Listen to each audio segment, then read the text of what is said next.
para o Ministério Infantil e se tornou um pastor de jovens que marcou a história da nossa igreja aí. E hoje está lá em São Paulo, trabalhando lá. A esposa está se formando médica também, então eles estão lá. Mas quando eles vêm aqui, estão de férias. Olha o pai e a mãe ali babando, né? Não perca o culto de quarta agora, viu?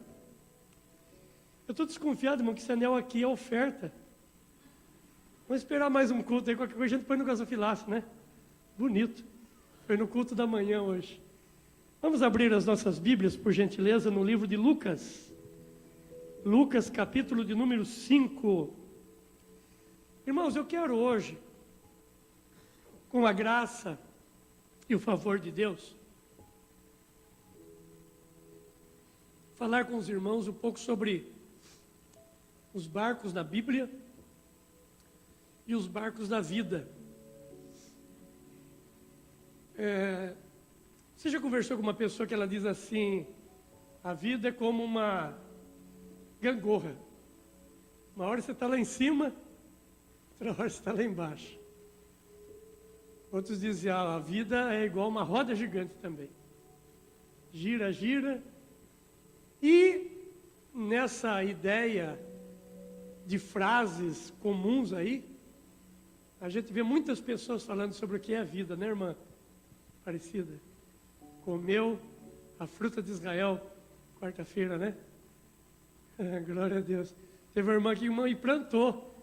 No culto das primícias, ela pegou, levou a caroço e plantou na chácara dela. Mas diz que quem planta tâmara não colhe tâmara. Ela diz: não, eu vou colher, pastor, vou viver para colher. Então hoje eu quero falar sobre os barcos da vida, porque muitas vezes a nossa vida é comparada a um barco. E alguns dos barcos, eles têm algumas lições para nós. Vamos ler a primeira história de barco aqui. Está no livro de Lucas, capítulo 5. Lucas, capítulo de número 5. E aconteceu que, ao apertá-lo a multidão, para ouvir a palavra de Deus, estava ele junto ao lago de Genezaré.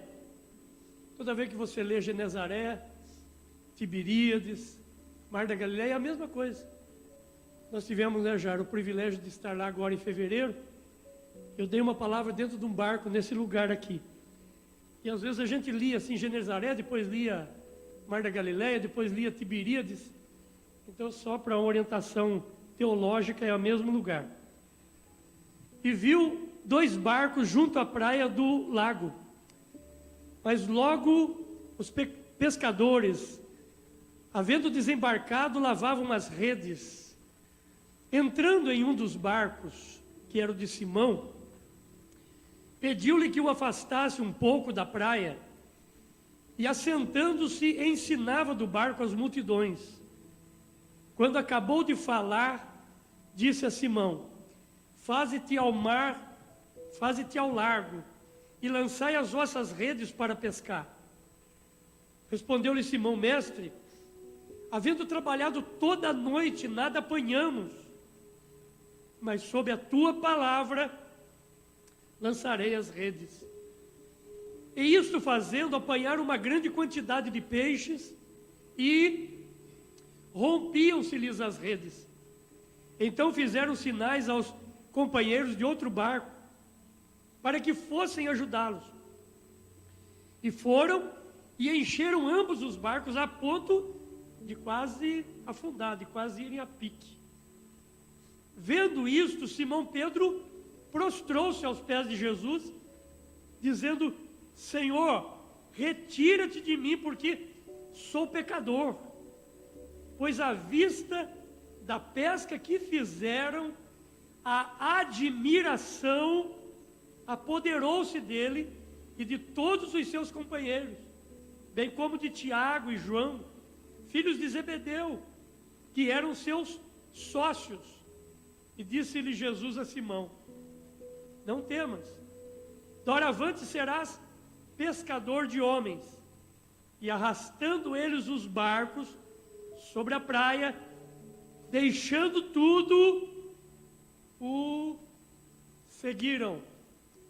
Amado Pai Celestial, aqui está a tua palavra, e a tua palavra é essa verdade absoluta sobre a qual nós vamos compartilhar agora. Que a graça, o favor do Senhor esteja sobre mim, assim como tem estado nesse culto desde a abertura dele. E agora, Senhor, a palavra rema, a palavra revelada, a palavra de sabedoria, de conhecimento esteja agindo aqui, nos irmãos que estão aqui na nave, os irmãos que estão lá na galeria e sobre todos aqueles que estão nos assistindo pela internet, aqui em Itapetininga, em outra cidade, em outro estado, e alguns que nos assistem também em outros países. Que o Senhor esteja alcançando essas pessoas e ministrando o favor sobre elas, e que essa palavra nutra, que essa palavra edifique, que essa palavra alimente e nos fortaleça para mais uma semana, em nome de Jesus. E todos digam amém, graças a Deus. Barcos na Bíblia e barcos na vida. Irmãos, esse primeiro barco aqui, eu quero chamar de barco da fé. De repente é o barco que você está no momento, é o barco que você assumiu, está dentro dele, porque não está fácil. Olha a história dessa situação aqui, é uma noite de fracasso. Homens acostumados, pastora, a pescar, homens acostumados, Bego, a lidar com a situação do mar, passam a noite toda e não pescam nada.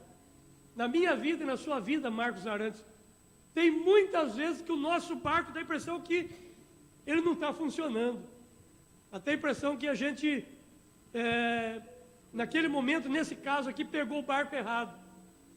Irmãos, escute bem isso. Fracassos, decepções, frustrações fazem parte da vida. Fazem parte do barco, mesmo sendo um barco de trabalhadores. Por não, às vezes, aprendermos isso, os nossos filhos, às vezes, por isso que é importante você não dar tudo que o filho pede, ou a filha pede, porque senão, de repente, eles vão se decepcionar na vida quando passarem por provações. E esse é o momento em que eles tentam de tudo e não estão conseguindo nada. Agora, o que não pode é parar de tentar, parar de insistir.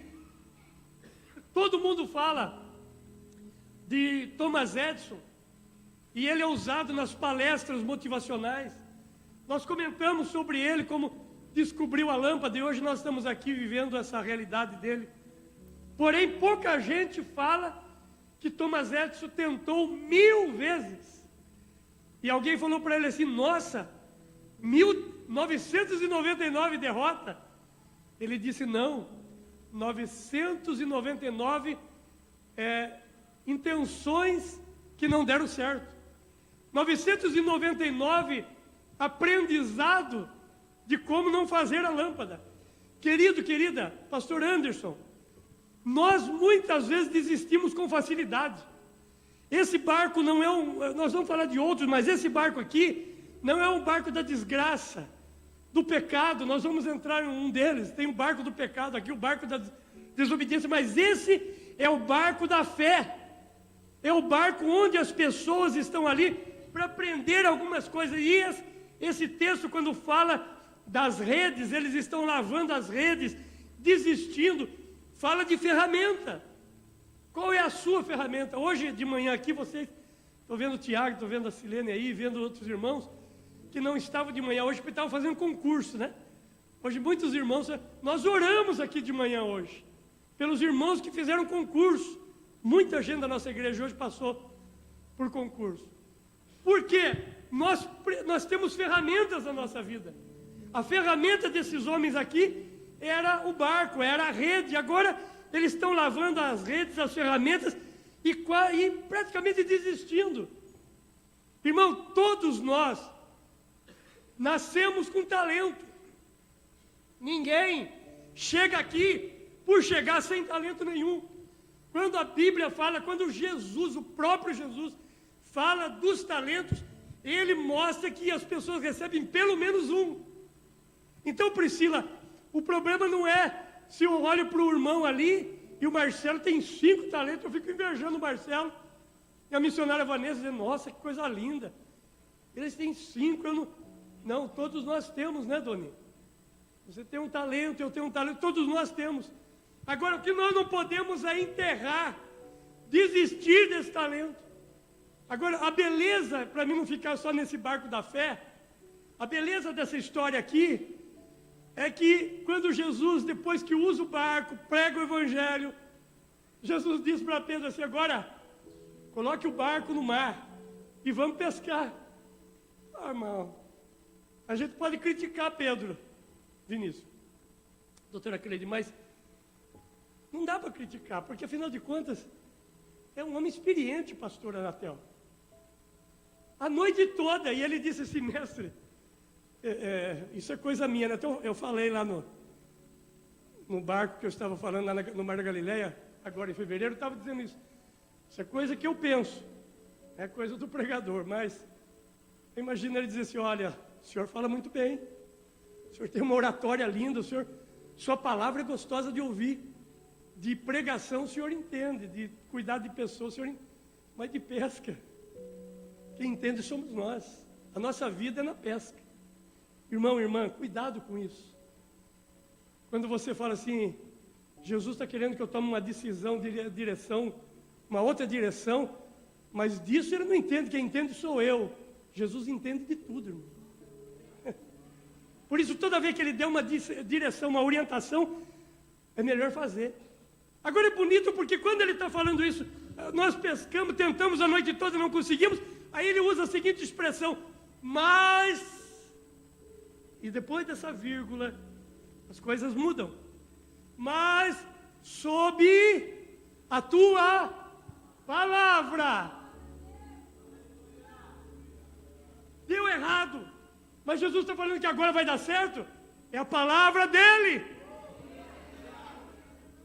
Sob a tua palavra, lançarei a rede. E aí eu não vou ler de novo aqui, né? Senão não dá tempo de falar dos outros. E você viram o que aconteceu. É muito bonito porque o texto diz que pescaram tanto que eles não conseguiam, então chamavam os outros barquinhos. Muitas vezes, irmãos, depois de um tempo de fracasso, até de derrota, Deus tem um grande tempo de vitória. Mas Ele quer nos ensinar primeiro, João Estevão. Ele quer primeiro tratar conosco. Foi o que Ele fez ali. Agora, a outra beleza desse texto, nós estávamos lá, o Mar da Galileia é muito grande.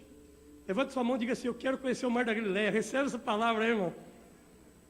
Nós vamos agora, com mais um grupo agora, em novembro do ano que vem. Tem mais um grupo. Vai um dia para você conhecer. O Mar da Galileia é muito grande. E a gente estava lá, né, Jairo? E a gente olhava assim e falava, imagina quantos barcos tinham. E o texto diz assim que eles começaram a chamar os outros barcos, porque o deles tinha tanto peixe que precisava repartir. Às vezes, você passa, Carlos Eduardo, por momentos difíceis na vida, dá a impressão que a derrota é certa, que o fracasso é real, que a frustração é grande, mas aí vem um momento de vitória, e ela é tão grande por causa da fé, porque aqui é o barco da fé, sob a tua palavra. Precisa repartir. Levante a mão direita e diga assim, Jesus, eu quero estar sempre no barco da fé, porque a tempestade, o fracasso, as derrotas, a decepção vai passar e eu vou colher uma grande quantidade que vou precisar repartir.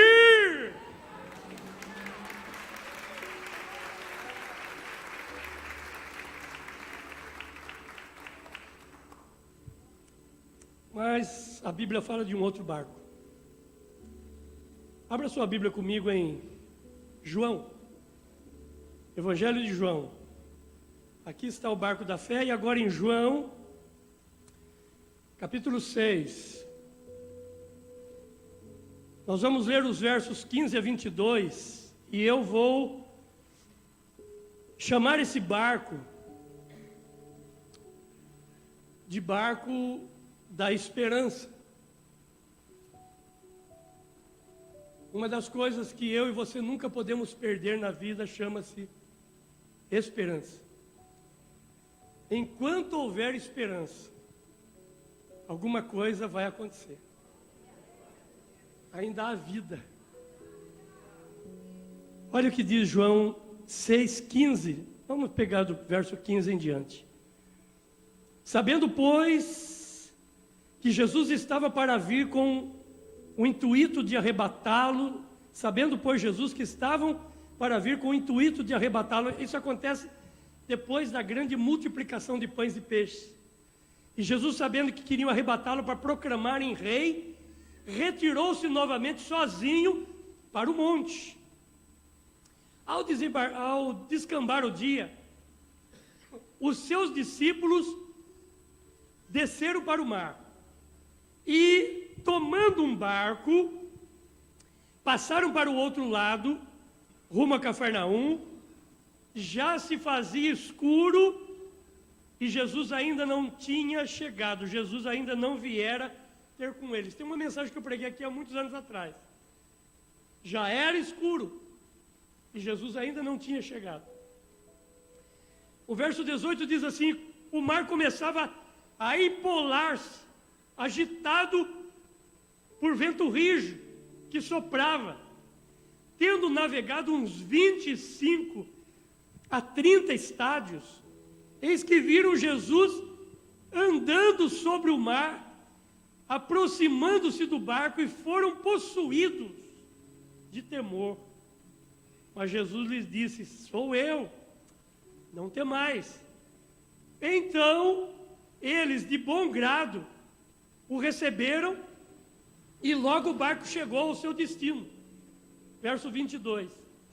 No dia seguinte, a multidão que ficara do outro lado do mar notou que ali havia senão um pequeno barco, e que Jesus não embarcara. Os discípulos deixaram Jesus orando, pegaram um barco e foram, e disseram assim: vamos deixar um barquinho, que a hora que ele terminar de orar, e ele ora há muito tempo, ele pega o barquinho e vai nos encontrar lá no meio do mar. Olha só, Fernando. Mas o texto diz assim: eles perceberam que Jesus não embarcara nele com seus discípulos, tendo esses partido sós. Por que esse texto é muito interessante? Porque esse barco aqui é o barco da esperança. E já escuro, os discípulos com medo, Jesus não chegava, e eles esperam que Jesus chegue no barquinho. Afinal de contas, deixaram o barquinho lá. Ele vai orar, lá de madrugada ele pega o barquinho e vem. Mas ele não veio no barquinho, ele veio andando. O que eu estou querendo dizer aqui, pastor Jairo, pastor Solange, pastor Aline, né? O que eu estou querendo dizer aqui é que muitas vezes eu e você condicionamos como Jesus chega na nossa vida, pastor João, pastor Sueli. Eu já fiz isso, não tenho vergonha de falar. Ó, o negócio está difícil, mas o gerente do banco é meu amigo. Jesus vai tocar o coração do gerente, ele vai refazer esse empréstimo, vai faturar meu carro de novo. E aí você vai lá e ele não faz. Ah, não, mas eu sou amigo do Doni. Vou profetizar aqui, o Doni tem dinheiro, recebe aí, Doni. De repente já tem mesmo, né, Doni? Você já recebeu com muita alegria aí, tá muito fácil. Linda família, gosto muito de ver vocês. Ah, eu vou no Doni, amigo, não vai dizer não. E aí, Bega, eu vou lá e ele não me arruma. E de repente o telefone toca, e de alguma maneira o dinheiro chega por uma situação, por uma forma, um meio, que eu não.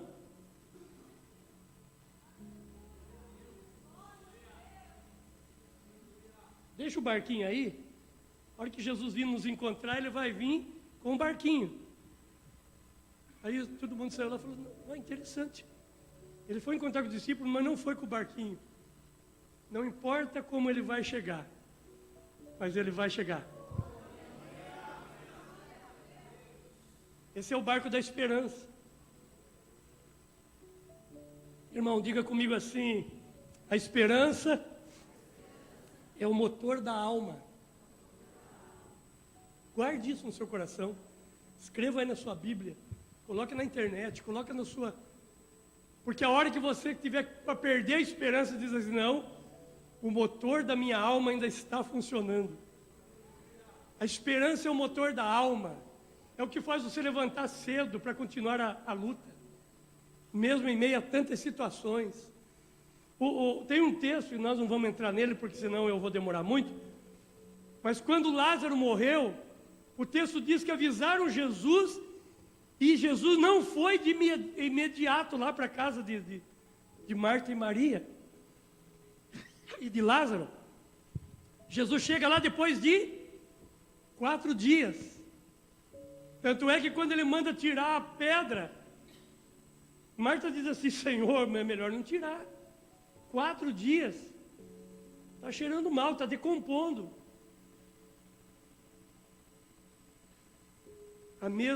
Mesmo situações que parecem mais difíceis na vida. Aquelas que parece que já não tem mais solução. Mesmo que pareça atrasado. Pastor Gabriel, que estão aí na galeria. Jesus chega. O que não podemos é perder a esperança. O texto diz, já era escuro. E ele ainda não tinha chegado na minha vida e na sua vida. Às vezes o dia vira noite. Às vezes a gente sofre com situações que tudo fica difícil naquele dia, naquele momento. Irmão, diga comigo assim, a vitória da esperança não é vencer. Quando você fala isso, fica esquisito, não fica? Claro que é vencer, pastor. Se eu tenho esperança, é porque eu quero vencer. Mas isso é muito fácil. Se você tiver esperança de eu vencer amanhã, ficou fácil. Por isso, diga comigo de novo, a vitória da esperança não é vencer, mas sim, não se cansar de esperar. Aí você vai entender textos como esperei. Muito bem. Levanta a sua mão direita e diga assim, Jesus, me ajuda no meu barco, sempre ter esperança. Aleluia!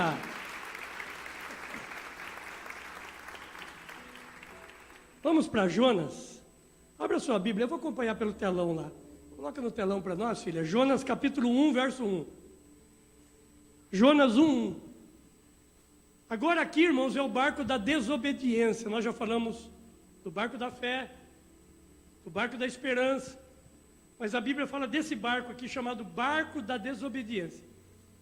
Veio a palavra do Senhor a Jonas, filho de Amitai, dizendo, dispõe-te, vai à grande cidade de Nínive e clama contra ela, porque a sua malícia subiu até mim. Verso 3.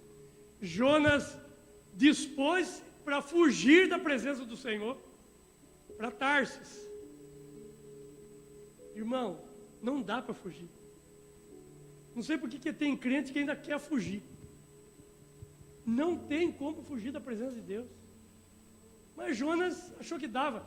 E tendo descido a Jope, achou um navio que ia para Tarsis, pagou a passagem, embarcou nele para ir com eles para Tarsis, para longe da presença do Senhor. Não dá, o Senhor está em todos os lugares. Mas o Senhor lançou sobre o mar um forte vento e fez-se no mar uma grande tempestade e o navio estava a ponto de despedaçar. Imagine, nós acompanhamos agora, vocês acompanharam aí nas mídias sociais, na mídia da televisão, o que aconteceu lá no sul. Irmão, não sei se vocês viram, o caminhão foi tombado, né, Pedro? Você viu? Viu, irmão Natal? O vento tombou caminhão, carreta. Olha a situação desse momento aqui. Então os marinheiros, cheios de medo, clamavam ao seu Deus. Pode ver que é minúsculo ali. E lançavam ao mar a carga que estava no navio, para aliviarem do peso dela. Jonas, porém, havia descido no porão e deitado dormia profundamente. Verso 6. Chegou-se a ele o mestre do navio e lhe disse, que passa contigo?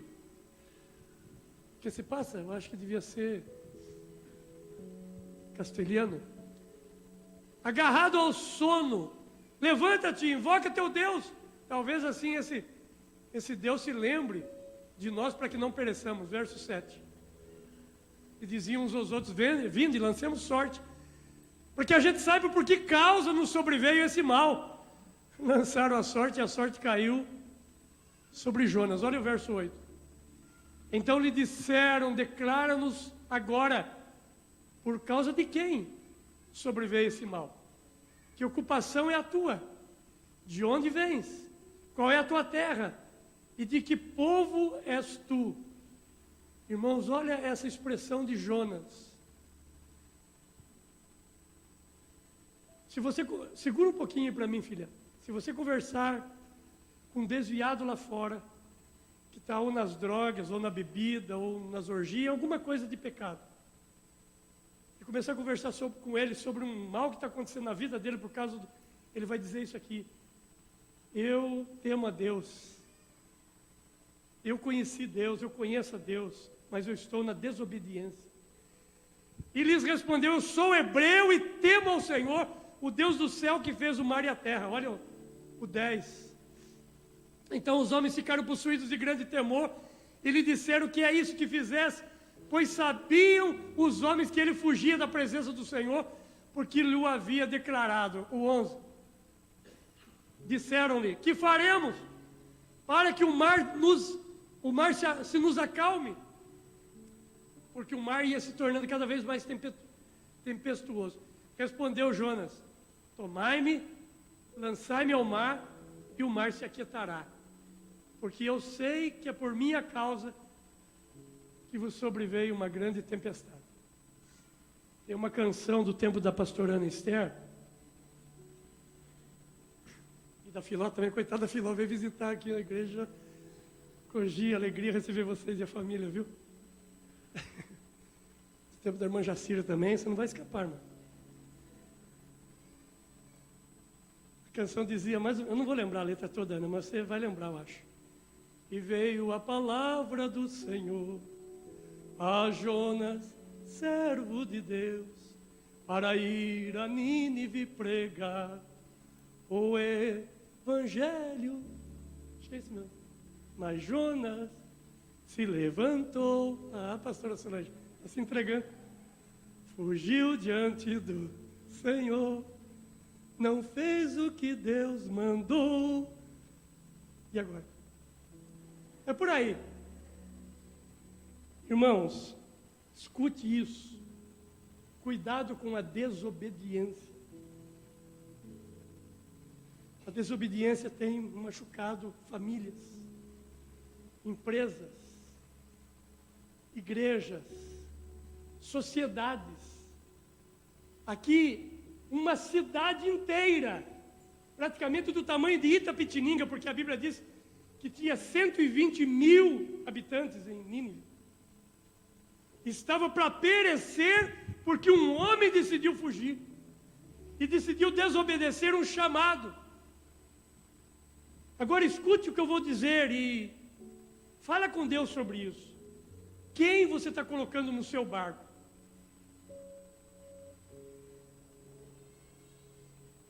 Quem você está permitindo que entre no seu barco, que suba no seu barco, que faça parte da sua tripulação? Quantas pessoas que elas recebem uma palavra, às vezes, de uma revelação, de uma profecia, e elas já saem montando uma sociedade.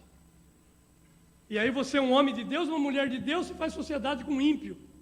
Ele rouba você. Ele acaba com aquele dinheiro que você levou 10, 20, 30 anos para guardar. Você abre uma empresa com ele e toma tudo de você, porque você colocou gente errada no seu barco. Gente desobediente, que não tem o temor do Senhor. Isso não quer dizer que você tem que fazer sociedade só com crente. Aliás, tem uns crentes que melhor não fazer também. Mas, pelo menos você saber quem tem o temor de Deus para negociar. Pô, irmão, a gente batalha, luta para melhorar a família, para conquistar alguma coisa, aí você faz um negócio aí e perde tudo. Hoje nós estávamos almoçando de novo no Tião lá, o tio Tião mesmo, né? Até um casal da igreja foi lá, acho que estão aí, almoçaram com a gente lá. Eu fiquei tão feliz, né, de ver como Deus está te prosperando, você, a Priscila, a família. Mas está lá, sozinho, ele e os funcionários, batalhando junto com a família. Que às vezes você fala assim, vou crescer mais rápido, então vou pôr mais um Reinaldo? Vou pôr mais um no grupo.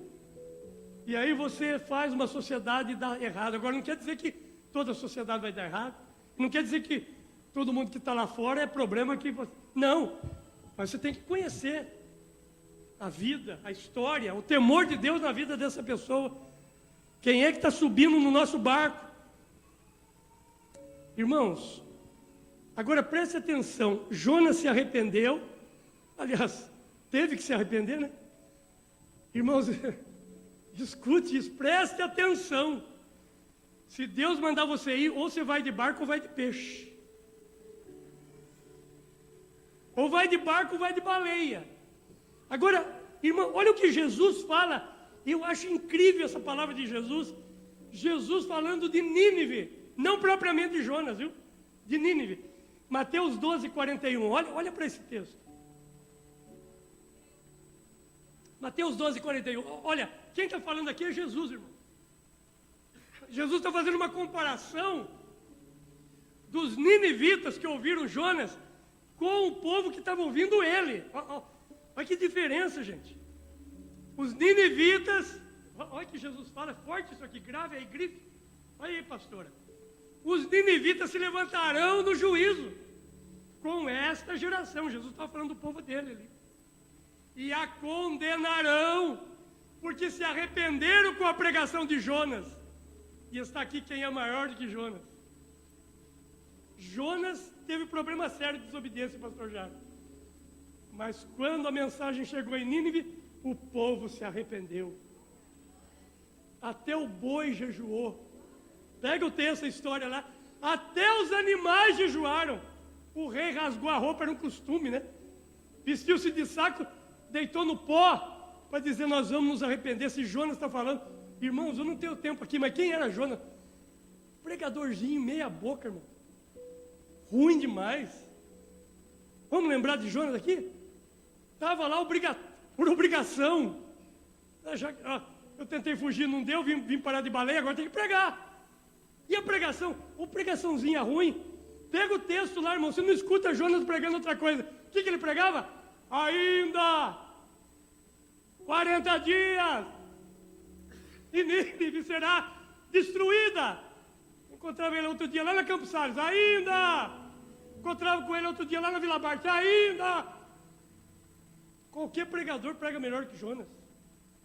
Irmãos, não tem na história de Jonas. Pega o livro, 4, 5 capítulos, não é? Pega o livro de Jonas. Não tem, missionária, uma oração. Jonas não faz uma oração. Jonas em nenhum momento diz assim, olha, se arrependa, Deus é bom. Não, ele só está dizendo assim, ainda 40 dias, Deus vai acabar com todo esse negócio aqui, graças a Deus vai morrer todo mundo. Tanto é que o coração dele era estranho, que quando Deus viu que a cidade se arrependeu, Deus também não fez o mal, não destruiu Nínive. Jonas ficou bravo. Lá no céu nós vamos ter que conversar com Jonas. A gente batalha aqui, filha, e prega, e a gente se esforça, e visita, e liga, e conversa, irmão, o que eu não estou te vendo? Luta para as pessoas viverem com Deus. Jonas está nem aí com assim. Já pensou, pastor Natel, se pregar uma cidade inteira se converter? E Jonas não fez isso. É muito triste isso. Mas Jesus se impressionou com Nínive, com os ninivitas. Jesus estava curando cego, paralítico, ressuscitando morto, e o povo não se arrependia. Jesus disse, os ninivitas não tiveram nada disso. Ouviram uma mensagenzinha lá, meia boca, fraquinha de Jonas, e se arrependeram. Eu estou aqui pregando, curando, libertando, ninguém se arrepende. Às vezes o problema não está na mensagem, está no coração de quem ouve. Que Deus nos ajude. Levante sua mão direita e diga: Pai, que eu nunca precise fazer parte do barco da desobediência. Aleluia. E caminhando para o final, a Bíblia fala do barco da provação. Marcos 4,35. Vamos ver? Marcos 4,35. Dá uma olhada lá. Olha o que diz. Marcos 4,35. O texto de Marcos 4,35, ele diz assim: naquele dia, sendo já tarde, disse Jesus: passemos para a outra margem. E eles, despedindo a multidão, o levaram assim como estava no barco, e os outros barcos o seguiam.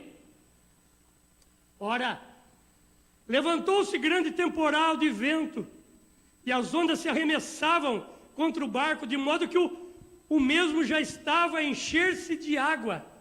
E Jesus estava na popa, dormindo, sobre o travesseiro. Mas eles o despertaram e lhe disseram: Mestre, não se importa que pereçamos?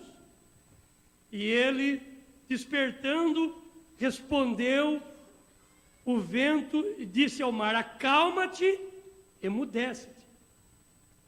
E o vento se aquietou e fez-se grande bonança. Então lhe disseram, ele disse para os discípulos: por que sois assim tão tímidos? Como é que não tendes fé? E eles, possuídos de grande temor, diziam uns aos outros: quem é este, que até o vento e o mar lhe obedecem?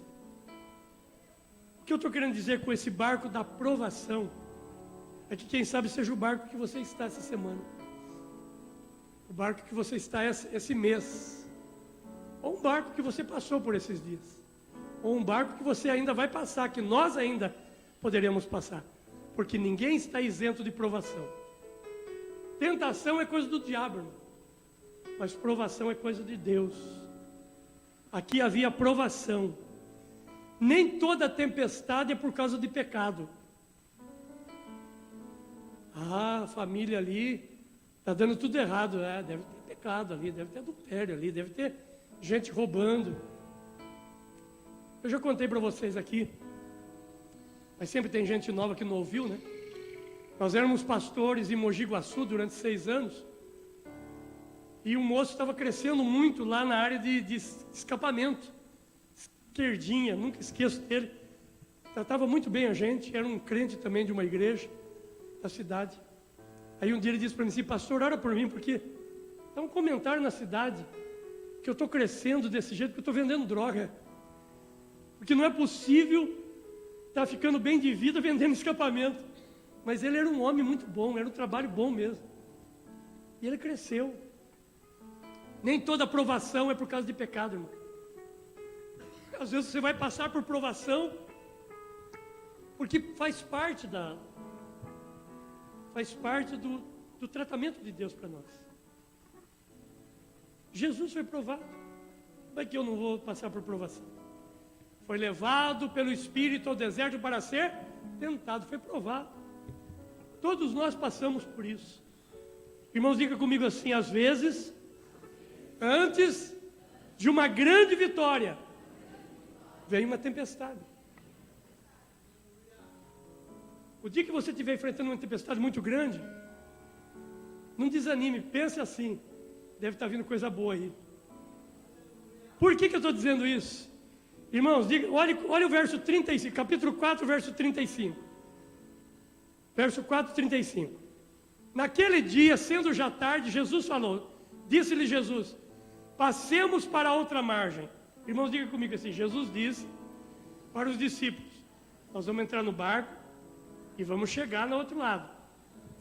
Ok, agora capítulo 5, irmã, verso 1, 5, 1. Entre mentes, chegaram à outra margem, a terra dos Gadarenos, dos Gerazenos. Jesus disse lá na saída: vamos entrar no barco que nós vamos chegar do outro lado. Quem tem promessa chega.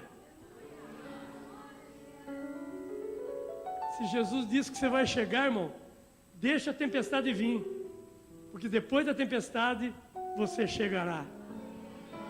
Aleluia!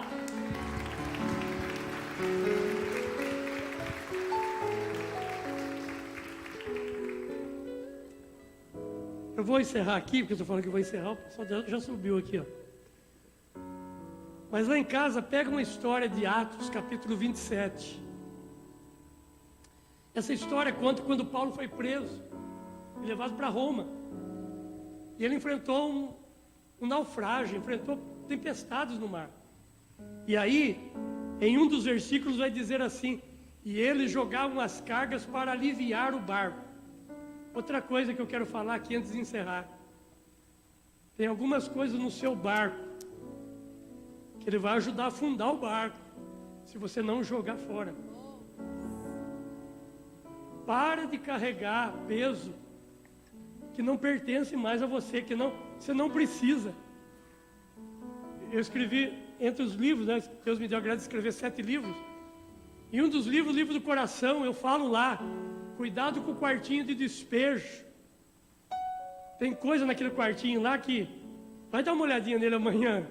Tem um monte de coisa lá que não presta, você está guardando. Joga fora. Em nome de Jesus, antes de ir embora, nós vamos cantar uma linda canção. Você vai adorar com essa canção. Você vai jogar fora a ansiedade, o medo, a depressão, a angústia, a mágoa, o ressentimento. Jogue fora.